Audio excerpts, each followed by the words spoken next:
Hello mga kahanip, welcome back to my YouTube channel. May mangga ako malaki oh.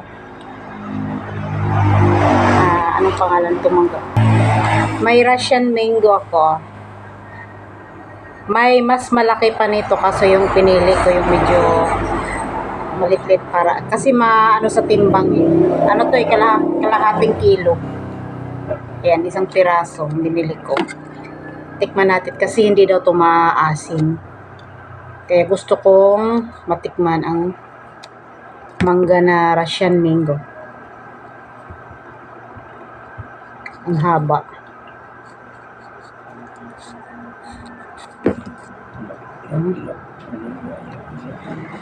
Matamis daw to eh.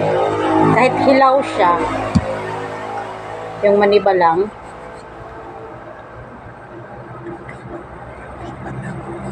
Manibalang, ano ba sa Tagalog ang manibalang? Bisaya kasi ang manibalang. Bisaya. Tagalog pa rin. Tagalog rin ba ang manibalang? Tikbalang, Tagalog. Wag lang tikbalang.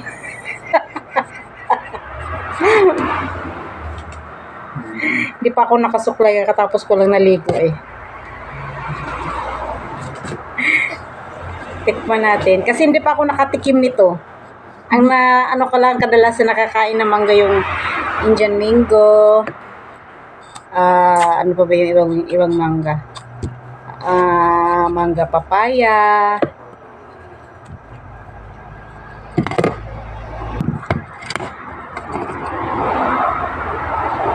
Ang laki oh.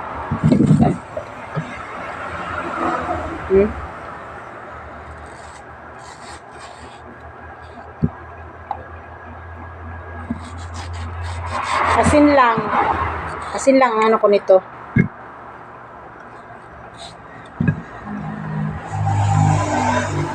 Russian mango. Pero mas masarap sana to na yung bagong pitas. Kasi ko, ano to eh, kahapon ko ito pinili. Kaya hindi siya crispy na kainin. Masarap pag bagong pitas. Tapos ganito na siya. Manipid lang. Okay. Ang laki. Ay, laki-laki.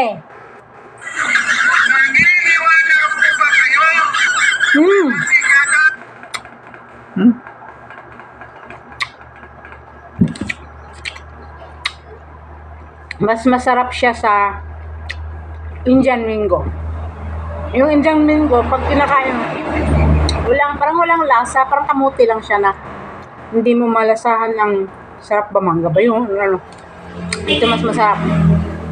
Matamis na mas. Mangga talaga ang ano niya, lasa. Mas masarap. Tapos hindi siya maasim.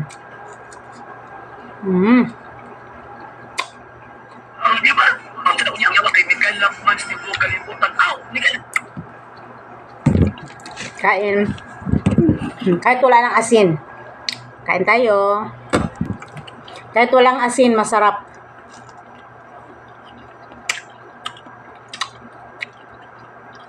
Matamis, medyo konting asin lang. Hindi kagaya ng ibang mangga na Indian mango. Tapos apple mango, tapos Florida, iba ang lasa nun. Hindi kagaya nito, mas masarap to kaysa yung binanggit kong mangga.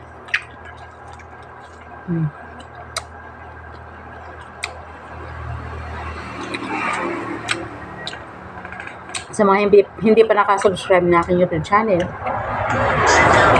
subscribe na para updated kayo palagi sa aking mga susunod na videos.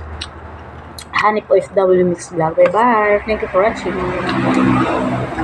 Bye na.